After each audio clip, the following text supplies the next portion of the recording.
میاں بیوی کے حوالے سے جو اسلامی تعلیمات ہیں کیا ہے مفتی صاحب کچھ فرمائیے گا؟ جی، اس میں اجمالی طور پہ اگر شوہر کے حق کے بارے میں دیکھا جائے تو نبی کریم صلی اللہ علیہ وسلم نے ارشاد فرمایا کہ اگر میں کسی مخلوق کو سجدہ کرنے کا حکم دیتا تو بیویوں کو حکم دیتا کہ وہ شوہروں کو سجدہ کریں، یعنی اتنا اللہ نے اس کا مقام و مرتبہ رکھا ہے۔ ایک روایت کے مطابق کچھ والدین تھے، وہ اپنی ایک بچی کو لے کر آئے کہ رسول اللہ یہ شادی نہیں کرتی ہے، تو رحمت کونین صلی اللہ علیہ وسلم نے اس کی وجہ دریافت کی تو اس نے عرض کیا رسول اللہ صلی اللہ علیہ وسلم پہلے مجھے بتائیے کہ شوہر کا بیوی پر حق کیا ہے؟ رحمت کونین صلی اللہ علیہ وسلم نے فرمایا کہ شوہر کا یہ حق ہے کہ اگر اس کا پورا جسم خون اور پیپ سے بھرا ہو اور عورت اپنی زبان سے چاٹ کر اس کو صاف کر دے تب بھی اس کا حق ادا نہیں کر سکتی۔ مراد یہ ہے، یہ تو ایک حصی مثال دی سرکار نے جو قابل کراہت ہے، یعنی بظاہر کراہت آتی ہے، مراد یہ ہے کہ شوہر کی طرف سے کتنے ہی ناپسندیدہ معاملات ہوں بیوی کو صبر و تحمل سے کام لینا ہوگا۔ تو اس بچی نے کہا یا رسول اللہ بس یہی بات ہے کہ میں اپنے آپ کو نہیں سمجھتی کہ میں یہ حق ادا کر سکوں گی۔ تو رحمت کونین صلی اللہ علیہ وسلم نے اس کے والدین کو پھر منع کر دیا کہ اس کو فورس نہ کیا جائے۔ تو یہ تو ایک اجمالی شوہر کا ایک مقام مرتبہ، اور اسی طرح خواتین کے لیے نبی کریم صلی اللہ علیہ وسلم نے اپنے آخری خطبہ میں ارشاد فرمایا کہ اللہ تبارک و تعالیٰ نے میں تمہیں عورتوں کے معاملے میں اللہ سے ڈراتا ہوں کہ اللہ تعالیٰ نے اس کمزور مخلوق کو تمہارے تابع کیا ہے، تم ان کے بارے میں ہمیشہ اپنے اللہ سے ڈرتے رہنا۔ تو یہ ایک اجمالی طور پہ دو تعلیمات ہمارے سامنے ہیں کہ شوہر کا بڑا حق ہے اور بیوی کے معاملے میں ڈرتے رہیں۔ اب اگر ہم تھوڑی سی تفصیل میں جائیں تو بیوی کا حق یہ ہے کہ شوہر اس کو نان نفقہ دے، جس میں کھانا پینا، لباس اور رہائش داخل ہے۔ رہائش کا تصور یہ ہے کہ اگر جوائنٹ فیملی بھی ہے، ایک روم اگر وہ ایسا دے دیتا ہے جس میں لڑکی اپنی پرائیویسی کی حفاظت کر سکتی ہے تو یہ کافی ہے، اور اگر ایسا نہیں ہے تو پھر ایک الگ رہائش اس کو لے کر دینی ہوگی، اور لباس اور کھانا پینا۔ اور یہ اولاً جو ہے وہ اگر شوہر مالدار ہے تو پھر عورت کے مطابق ہوتا ہے۔ مثلا اس نے 3 بیویاں کر لیں، ایک مالدار ہے، ایک مڈل کلاس کی، ایک لوئر کلاس کی ہے، اور یہ مالدار ہے، تو تینوں کو یعنی مالدار کو تو مالدار کا ہی طرح کا نان نفقہ دینا لازم ہوگا، اوسط درجے والی کو اوسط درجے کا اور غریب کو اوسط درجے کا۔ اور اگر شوہر مڈل کلاس کا ہے تو پھر امیر کو مڈل کلاس کے دے گا، مڈل کو مڈل دے گا، اور غریب کو غریب والا دے سکتا ہے، اور خود غریب فقیر اور تینوں سے شادی کر لی تو تینوں کو غریبوں والا دے گا۔ تو یہ بھی ایک ہے حق کہ کس عورت کا کیسا ہے۔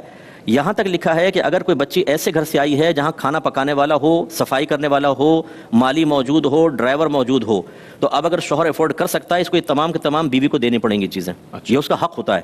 تو یہ اس کو بھی سمجھنا چاہیے، یہ سے وہ ساسیں بھی ذرا غور کریں، ناراض نہ ہوں کہ اگر بہو آئی ہے کسی ایسے گھر سے جہاں سب سہولتیں اور یہ دے سکتے ہیں تو ماسی کو بھی نکال دیتے ہیں، بالکل، وہ کہتے ہیں نہیں بہو سے کام کرواؤں گی۔ تو یہ بھی ایک بیجا ضد ہے ہمارے ہاں کہ جو جھگڑوں کا سبب بنتی ہے، تو سمجھنا چاہیے، سیکھنا چاہیے۔ اس کے علاوہ بیوی کی تربیت کرنا شوہر کے اوپر بہت بڑا حق ہے۔ یا ایھا الذین آمنوا قوا انفسکم واہلکم نارا وقودھا الناس والحجارہ، اے ایمان والو اپنے آپ کو اور گھر والوں کو جہنم کی ساگ سے بچاؤ جس کا ایندھن آدمی اور پتھر ہے۔ اور مرد حضرات اکثر اس حق سے غافل ہیں۔ بیوی اگر آئی ہے، اسے عقیدے کی معرفت حاصل نہیں ہے تو وہ دینی ہوگی، احکام شرعیہ عملیہ سکھانے ہوں گے، گناہوں کی معرفت دینی ہوگی، اس کو گناہوں سے روکنا ہوگا، اسے نیکی کا حکم دینا ہوگا۔ یہ عورت کا حق ہے، جو اگر شوہر ذمہ داری پوری نہیں کرے گا تو جہنم کا عذاب ہے۔ اس کے علاوہ اس کو بری صحبتوں سے روکنا یہ بیوی کا حق ہے جو شوہر کے اوپر لازم کر دیا گیا ہے۔ نبی کریم صلی اللہ علیہ وسلم نے اس سے منع فرمایا کہ کسی فاسقہ فاجرہ عورت کو گھر میں داخل ہونے دیا جائے۔ ایک ہجڑا تھا، وہ پہلے آیا کرتا تھا، اور تو ایک دفعہ اس کی گفتگو سرکار نے سماعت فرمائی جو غیر مناسب تھی، تو فرمایا آئندہ کبھی یہ گھر میں داخل نہ ہو۔ اور ایک نے اپنے ہاتھ پر وہ لگا لی تھی مہندی، تو اس کو جلا وطن کر دیا تھا۔ تو یعنی گھر کے اندر صحبت میں بھی دیکھنا ہوگا۔ اس لیے اعلیٰ حضرت امام سنت نے لکھا کہ اگر شوہر کی بیوی کی بہن یعنی سالی، سسٹر ان لا، وہ فاسقہ فاجرہ ہے تو شوہر پر واجب ہے کہ اپنی بیوی کو اس سے ملنے سے روکے، کیونکہ اس کی بری عادت اس میں صلاحیت کر جائیں گی۔ اور شوہر کے حقوق اگر دیکھا جائے تو ایک تو یہ کہ عورت اس سے ذرا دھیمے لہجے میں گفتگو کرے، اکڑ کر بات کرنا، سخت لہجے میں گفتگو کرنا، اس کی تحقیر کرنا، توہین کرنا، غلط قسم کے الفاظ۔ ایک شوہر نے مجھے باہر سے بڑے مظلومانہ انداز میں کہا کہ یار مفتی صاحب آج تو میری بیوی نے منہ پہ تھپڑ مار دیا۔ میں نے کہا بیٹا صبر ہی کر، کیا کر سکتے ہیں، یہ تم نے سارا یہ خود کیا ہے۔ صبر پر اجر ہے مفتی صاحب؟ ہاں بالکل، بہت اجر ہے اس میں، تو بڑا اجر عظیم ہے۔ اسی طرح گالیاں دینا شوہر کو، اور اسی طرح اگر شوہر جسمانی تعلق کے لیے بلائے اور کوئی شرعی عذر نہ ہو، کوئی شرعی وجہ، تو عورت کو ماننا واجب ہے۔ نبی کریم صلی اللہ علیہ وسلم نے ارشاد فرمایا اگر شوہر بیوی کو اپنے پاس بلائے اور بیوی انکار کر دے تو پوری رات فرشتے اس پر لعنت کرتے رہتے ہیں۔ اور ایک روایت میں فرمایا کہ جب تک وہ رجوع نہ کر لے اس پہ لعنت ہوتی رہے گی۔ یہ بھی بہت سخت بات ہے، اس سے ہماری بہنیں درس حاصل کریں جو اپنے مطالبات منوانے کے لیے ایموشنل بلیک میلنگ کا ایک یہ طریقہ اختیار کرتی ہیں۔ مجھ سے بات نہ کرو، کچن میں نکل جائیں گی، شوہر اظہار محبت کرنا چاہے روڈلی رویہ رکھ لیں گی، کروٹ بیچ میں تکیہ رکھ دیں گی، گاؤ تکیہ، ایک بارڈر قائم کر دیں گی، قریبی نہ آئے۔ اب وہ شوہر بیچارہ تڑپ رہا ہے، وہ بھی جانتی ہیں کہ شوہر جو ہے اس کو اسی طرح میں قائل کر سکتی ہوں، لیکن یہ نہیں سوچ رہی کہ پوری رات فرشتے لعنت کرتے رہیں گے اور اسی حالت میں مر گئی تو کیا انجام ہوگا۔ ایسی نبی کریم صلی اللہ علیہ وسلم نے عورت کو شوہر کی اطاعت کا حکم دیا ہے۔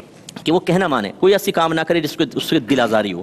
ہاں بس یہ جیسے حضرت نے بھی بیان فرمایا ماں باپ کے حق جو آپ نے پوچھا شوہر کا بھی، ان تمام حقوق میں ایک بات بس یاد رکھنے والی ہے کہ اس وقت تک اطاعت ہوگی جب وہ اللہ تعالیٰ اس کے رسول کے حکم کے خلاف حکم نہ دیں. صحیح. کیونکہ نبی کریم نے منع فرما دیا کہ اللہ تبارک و تعالیٰ کی معصیت میں کسی مخلوق کی فرما برداری جائز نہیں. اس میں اگر ماں باپ گناہ کا حکم دیں یا شوہر بیوی کو حکم دے، مثلا پردہ نہ کرو. ایک خاتون نے کہا میرے شوہر کہتے ہیں میرے دوستوں کے سامنے بے پردہ بیٹھو. میں نے کہا یہ تو ٹھیک نہیں ہے. تو میرے شوہر نے کہا جب میں ان کے گھر جاتا ہوں ان کی بیویاں بھی میرے سامنے بیٹھتی ہیں. یعنی کتنی زبردست دلیل دی ہے اس نے. دیکھیں کہ بھائی وہ جب دعوت نظارہ دے رہے ہیں تو تم بھی اس کے لیے راضی ہو جاؤ. اور بعض بیویوں کو ایسے کپڑے پہننے کا حکم دیتے ہیں، ایسا فیشن کرنے کا حکم دیتے ہیں جو شریعت میں جائز نہیں ہے. ایسی صورت میں بیوی کو نہیں ماننا ہوگا. اسی طرح ایک بہن نے مجھے ابھی کل ایک میسج کیا کہ میرے شوہر حالت روزہ میں جسمانی تعلق قائم کرنے کو کہتے ہیں، خود روزہ نہیں رکھتے اور مجھے کہتے ہیں جسمانی تعلق قائم. میں حالت روزہ میں ہوتی ہوں کیا کروں بتائیں. اور ورنہ مجھے طلاق کی دھمکیاں دیتے ہیں اور مار پیٹ کرتے ہیں. انہیں ظلم کی کوئی انتہا ہے، آپ اندازہ کریں، اور جہالت کی انتہا ہے. اس میں پھر بہن کو یہ کہا کہ آپ اپنے موقع پر قائم رہیں، اللہ آپ کی مدد کرے گا، لیکن اس میں مخلوق کی اطاعت جائز نہیں ہے. تو یہ تھوڑا سا اسی لیے ہم نے کہا کہ معرفت حاصل جب تک نہیں ہوگی تب تک ہم صحیح بیلنس لائف نہیں گزار سکتے. ڈس بیلنسی ہمیشہ قائم رہے گی. ایک اپنا حق سمجھ کر اس کو حاصل کرے گا، فرض سے غافل رہے گا، دوسرا دوسری چیز کو حق سمجھے گا اور اس سے غافل رہے گا. اور اس طرح یہ دونوں پھر برود قیامت ایک مواخذے میں گرفتار ہوں گے اور اپنے بچوں کے لیے برے رول ماڈل بنیں گے. اس لیے ان تمام چیزوں پہ توجہ رکھنی چاہیے.